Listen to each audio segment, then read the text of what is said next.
tarde, meu quinto ano. Aula de hoje, ciências. Na aula de ciências de hoje, nós vamos pegar aí, por favor, o seu módulo 3, por favor, página 233. Na página 233, a gente fala de bons e maus condutores de energia elétrica. Aí você vê o pai da Joaquina, né? Ele vai fazer um suco de abacaxi. Então, para isso, ele coloca o quê? Os pedaços da fruta, né, do abacaxi, água e gelo no liquidificador. Aí nós temos duas perguntas, a 1 e a 2.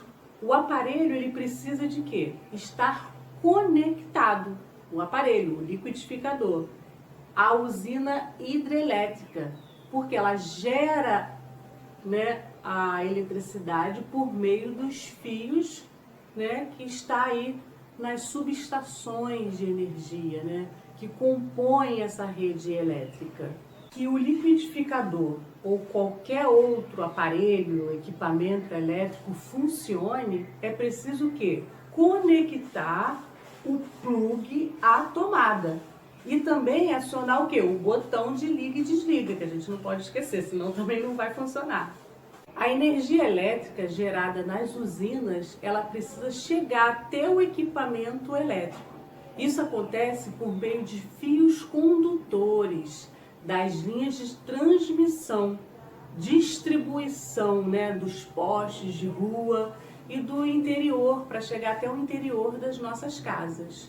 Vamos acompanhar aí com a tia Joelma esse esquema aí da página 233 detalhadamente.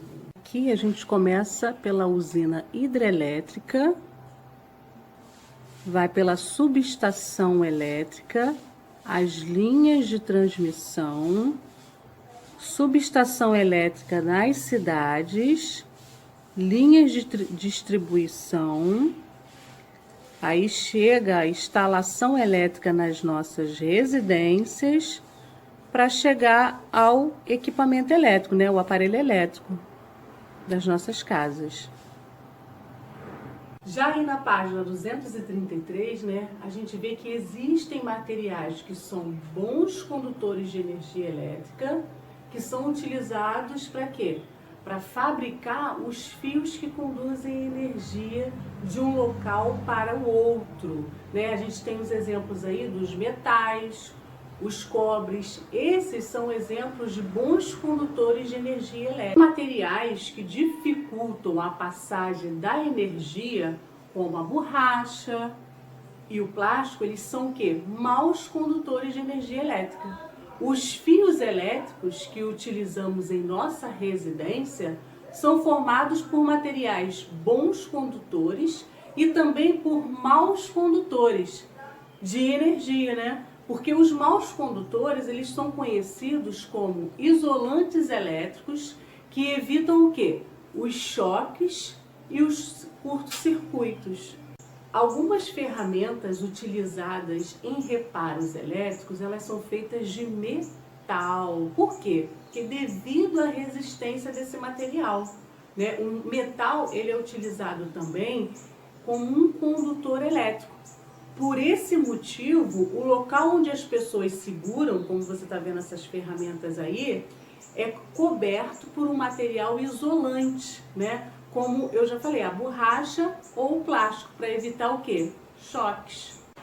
Porque os fios de condutores de energia elétrica devem se apresentar tanto como material de bom condutor de energia elétrica, como um mau condutor. Né? Por quê? Porque os materiais de mau condutor de energia elétrica evitam o quê? Que tomemos o choque. Já o bom condutor, ele garante a energia elétrica que seja conduzida ao longo do fio. Página 235, circuito elétrico. Quando o liquidificador do pai de Joaquina entrou em funcionamento, surgiu o quê? Uma corrente elétrica, né, nos fios condutores, desde a usina elétrica até o aparelho. Quando um material conduz energia elétrica, ele é percorrido por uma corrente elétrica. Agora você vai observar aí as imagens ao lado. Você está vendo o pai da Joaquina, né, com o aparelho, com o liquidificador, percorrido por a corrente elétrica, que é a tomada. Um aparelho liquidificador, um aparelho elétrico, no caso aí o liquidificador, não funciona quando a corrente elétrica é interrompida. Então tem a perguntinha aí, ó, por que o aparelho parou de funcionar? Por quê? O fio elétrico do liquidificador está conectado à tomada, né, como a gente está vendo, mas o botão do liga e desliga, ele não está acionado. Então, quando você posiciona o botão liga e desliga do aparelho, no caso aí do liquidificador, na posição desligada, a corrente elétrica ela é interrompida e o aparelho para de funcionar. O caminho percorrido pela corrente elétrica é chamado de quê? Circuito elétrico. Um circuito elétrico ele é formado basicamente por um gerador elétrico, por fios condutores e pelo dispositivo elétrico. Aqui abaixo, ó, na imagem que a tia está mostrando, é um circuito elétrico simples, né? Aqui você vê a lâmpada e o dispositivo elétrico. Quando surge uma corrente elétrica nesse circuito, ela acende. Os fios condutores conectam o dispositivo elétrico ao gerador elétrico. E aqui a representação de um circuito elétrico. Ao lado você vê uma pilha, que é o gerador elétrico que fornece energia ao circuito. Já aí na página 236, né, a gente vê que geralmente os circuitos elétricos, eles apresentam o quê?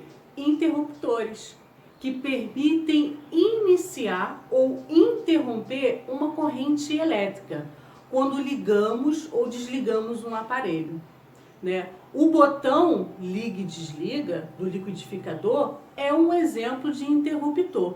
Então aí você vai acompanhar aí abaixo com a tia Joelma um exemplo desse circuito aí elétrico. Aqui na imagem você vê essa situação aqui, o interruptor está em uma posição que possibilita o surgimento de uma corrente elétrica no circuito, acendendo a lâmpada elétrica. Nesse caso, nós temos o circuito elétrico fechado. Já abaixo, nós temos o aberto, né? O aberto, o interruptor está em uma posição que impede o surgimento de uma corrente elétrica no circuito. Por isso, a lâmpada não acende, né? Então, nós temos aí um circuito elétrico aberto. A tia vai deixar aí atividades para vocês estarem fixando esse conteúdo. Qualquer dúvida, vá lá no privado da tia Joelma, tá bom? Um beijão, fiquem com Deus e se cuidem.